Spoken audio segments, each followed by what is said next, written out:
Друзья, всем привет! Спасибо, что в очередной раз заглянули на мой канал. Особенно, как всегда, приветствую своих подписчиков. А в этом видео я хочу с вами поговорить на тему всевозможных зарядных устройств и блоков питания. Конкретно я хочу ответить на вопросы: нужно ли отключать зарядное устройство из розетки, потребляет ли зарядное устройство электроэнергию и сколько, если в него ничего не подключено.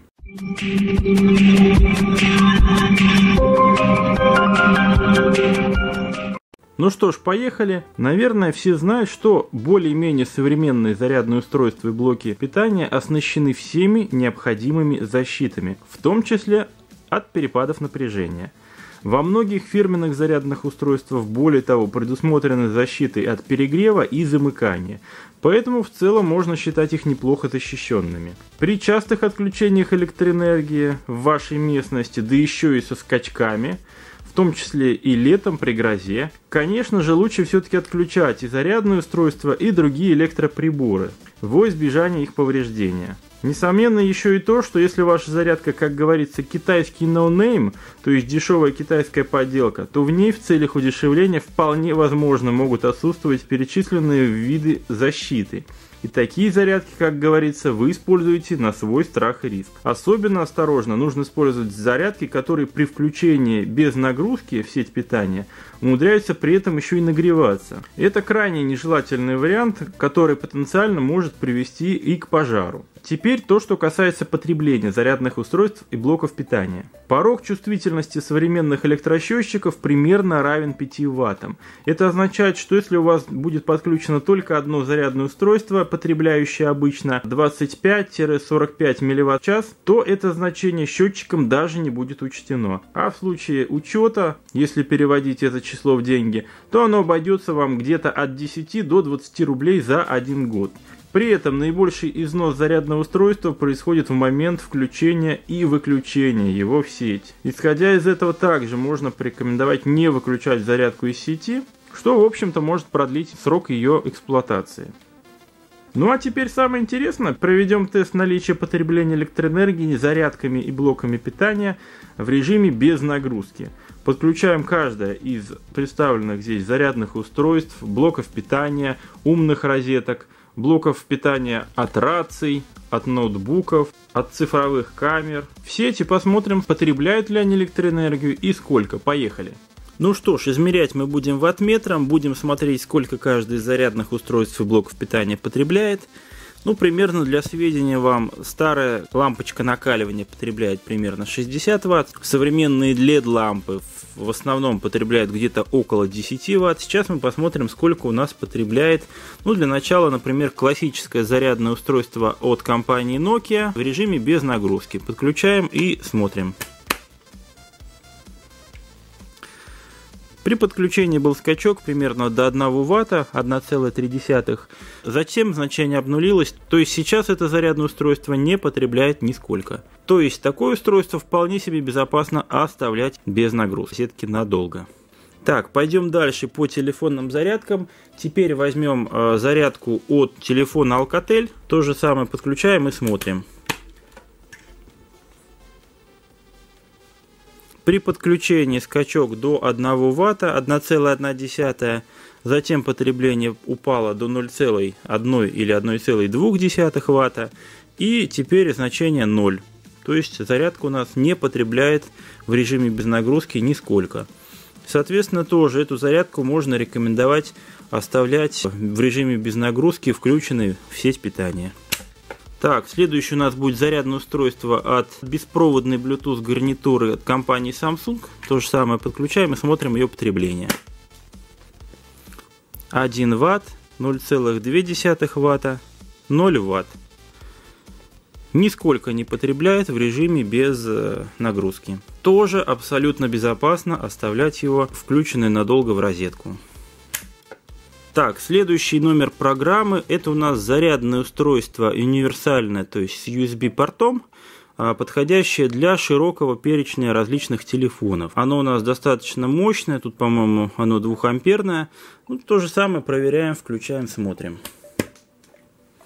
При включении 2,3 Вт, потом 0,2 Вт, затем значение обнулилось. То есть потребления нет в режиме без нагрузки.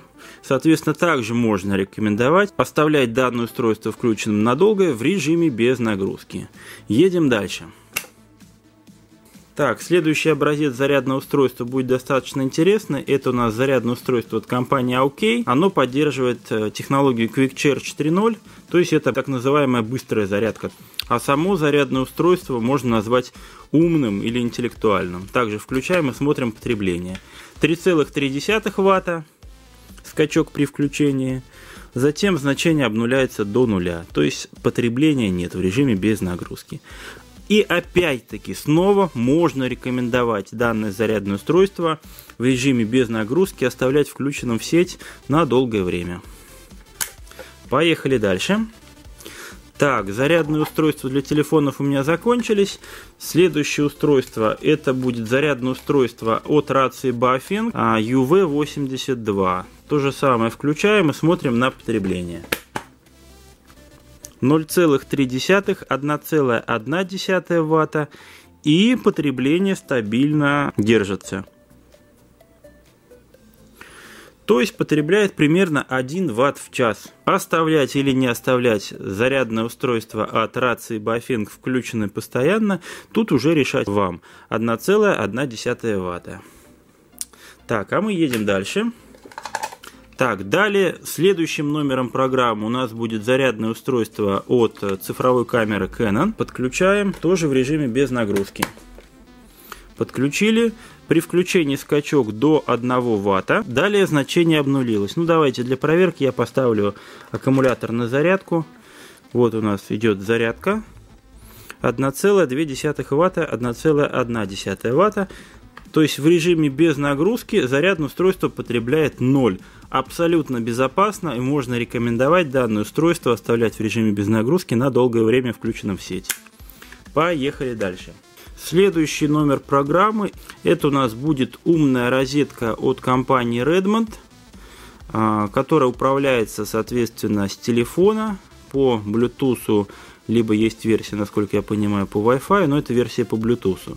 То же самое включаем и смотрим, сколько она потребляет в режиме без нагрузки. Включили 1,1 Вт, 1,3 Вт, 1,2 Вт потребляет в режиме без нагрузки. В режиме выключенном потребляет 1 Вт, в режиме включенном потребляет 1,2 Вт. Соответственно, тут решать вам, оставлять или не оставлять ее включенной надолго.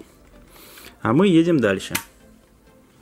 Следующим пунктом нашей программы будет являться умная розетка от компании Xiaomi. Это у нас версия, работающая по протоколу ZigBee, то есть требующая головного шлюза. Включаем то же самое, смотрим ее потребление в режиме без нагрузки. 1,3 при подключении, 0,2 и значение 0 потребления. Подключаем ее. Во включенном режиме потребление 1 Вт. 1 Вт, да, 1. То есть в выключенном состоянии она не потребляет нисколько. И это здорово. Я считаю, что можно рекомендовать ее оставлять включенной в розетку. Поехали дальше. Так, у меня остались еще 3 блока питания от ноутбуков. То же самое проверяем. Значит, начнем мы с ноутбука компании Acer. Вот такой вот блок питания. Подключаем и смотрим ее потребление в режиме без нагрузки. При подключении 3.2, 1.0, 0,1 Вт потребляется в режиме без нагрузки. Вот стало полностью 0.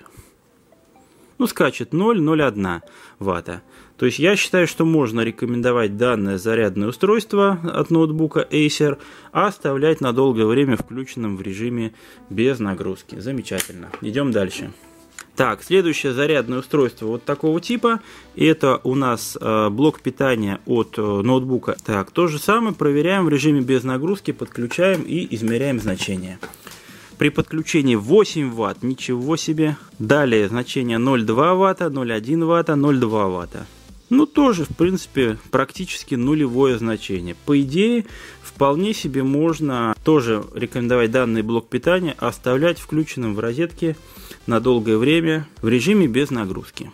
Так, ну что ж, у нас последний испытуемый остался. Это блок питания, родной блок питания от ноутбука Xiaomi. Mi Notebook Air 12,5 дюймов. То же самое, проверяем его.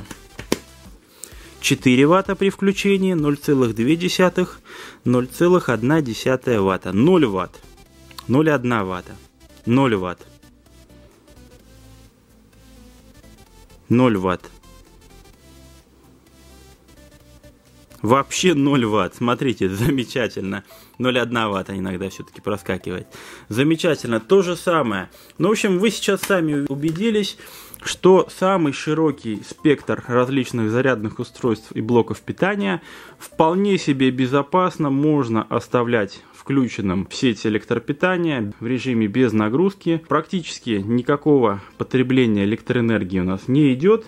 Все устройства являются более-менее надежными, современными, сделанными по правильным технологиям. Ну а я буду на этом, наверное, заканчивать свое видео. Если у вас остались вопросы, конечно же, задавайте их в комментарии. Если у вас есть какие-то другие выводы по проведенному мной тесту, конечно же, также пишите в комментариях, их обсудим. А у меня, как всегда, в конце остаются только формальности. Те, кто еще не подписался на группу в социальных сетях моего YouTube-канала, сделать это можно по ссылкам в описании. Если вы приобретаете что-либо на просторах интернета, то не забывайте обязательно использовать кэшбэк-сервисы. Те кэшбэк-сервисы, которые использую, я рекомендую. Ссылка на них будет в описании к видео. А если вы считаете, что мой канал заслуживает небольшой поддержки, то свои 5 копеек бросаем по самой нижней ссылке в описании к видео. Все, друзья, всем счастливо, пока! Love is you.